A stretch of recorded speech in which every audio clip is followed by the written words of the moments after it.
I appreciate that I have friends who want to see me focusing on my poetry, preserving my achievements, and doing my level best to keep up with my necessities.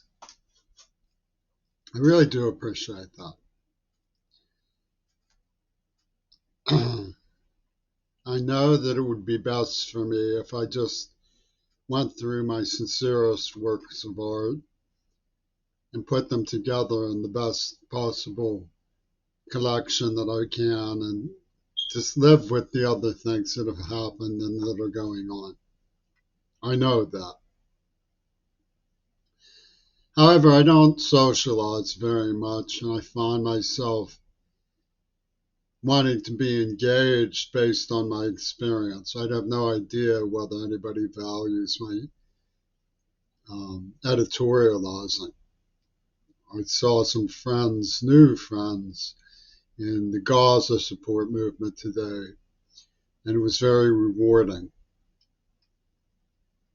to be among people who are as deeply affected by what has happened as they should be.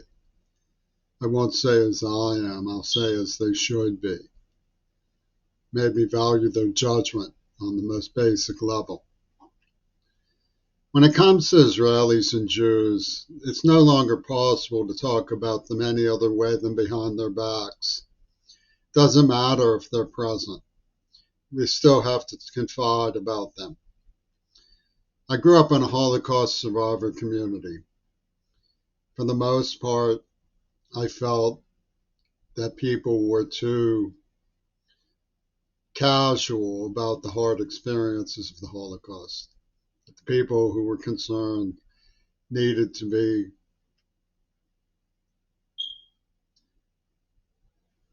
subject to cross-examination about what they thought had happened and how it could happen again if they didn't do what they wanted to do to make sure it didn't. I'll give you an example of why that's the case. I got a call from a kid who worked for a law firm or was in school for law school, and he asked my opinion about whether he should take a year off to find himself or go into law. I said, take a year off to find yourself if you feel the need to. He said, I'm glad I asked you so that I could do the opposite, so you could feel good doing the opposite. Well, that's the way that I was treated by the Jewish community. It's inherently flawed. For example, if I was talking to the War Council of the Israelis today, they would say, go ahead and tell us what you think we should have done so we can tell you why it wouldn't have worked, and therefore we are right in what we did. When I say talk behind the Israelis' back, I don't mean them harm. I mean look very carefully at what is best for them and live by no half measures with regard to what is best for them, but indulge nothing when it comes to their senseless paranoia and hatred for people who are just trying to live their own lives. So what would I have done? What do I think they should have done? Well, this is going to be a reproach to a whole history of my generation in American politics, but I believe there's a peril to pretext. What do I mean by a peril to pretext? That's what this is about, my feeling that there is a peril to pretext. And they will say there is no peril to pretext because there's no pretext involved. There is a peril to pretext, and there is a pretext involved. If you look at Tonkin Gulf, there was a bullet hole about this big that they claimed was a torpedo. It wasn't a torpedo. It was a bullet hole about this big. Therefore, there's some reason to believe that it even came from a gun of an American soldier. Pretext was at work. They wanted a pretext to start an incredible genocide of the Vietnamese. For whatever reason, it worked. It was a pretext. And America hanged its virtue and hanged its civilities and hanged its legacy based on pursuing a pretext. So, what should Israel's government have said? First, we need to contain the situation. They should have made sure that the infiltration of Israel was put a stop to. And then they should have stopped at the borders and called for calm. They said, we don't want to use this as a pretext. Called the international community, called the Gaza authorities, called the foreign allies of the Palestinians, such as Yemen, and said, what do you propose we do?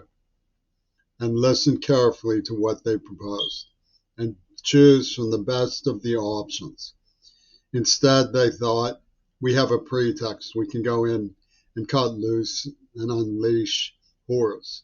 They deliberately burned forever men like me and parents and siblings with the trauma of having to live with the fact that for months and months, children were trapped under the rubble, taking sometimes as long as a week to die.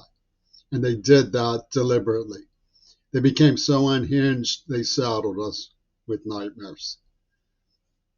And it brought the world to a conversation about just what will we tolerate before we unleash World War III. We've seen this in the absurd condition of the situation in the Ukraine. Again, it was America and its allies who were at fault. You would say, no, Russia chose to invade the Donbass on a pretext. Well, there's some history to that. There was a coup d'etat in Kiev.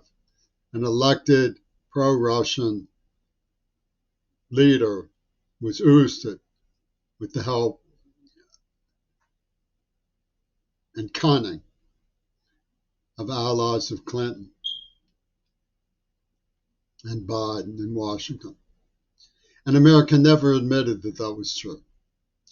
We have a legacy of overthrowing Chile by murdering Allende or causing him to commit suicide by a CIA-inspired coup de grace. We killed JFK by a CIA-inspired coup d'etat.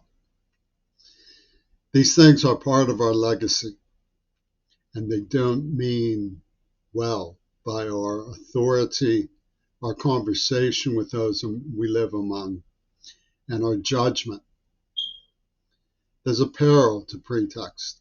The peril to pretext is that you undermine faith in your judgment and your intention. Pretext means you seize upon an opportunity to be destructive of someone without proper judgment. That's what happened. And the perils of listening to people who pounce that way, I'm afraid, have backfired on our own safety.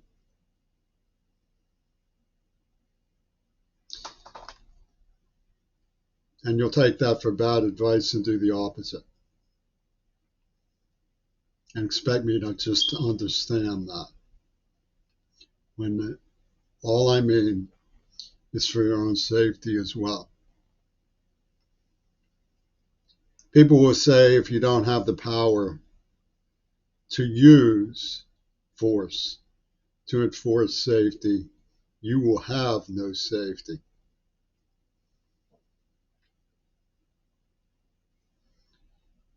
This is a mindset. It's not a philosophical truth.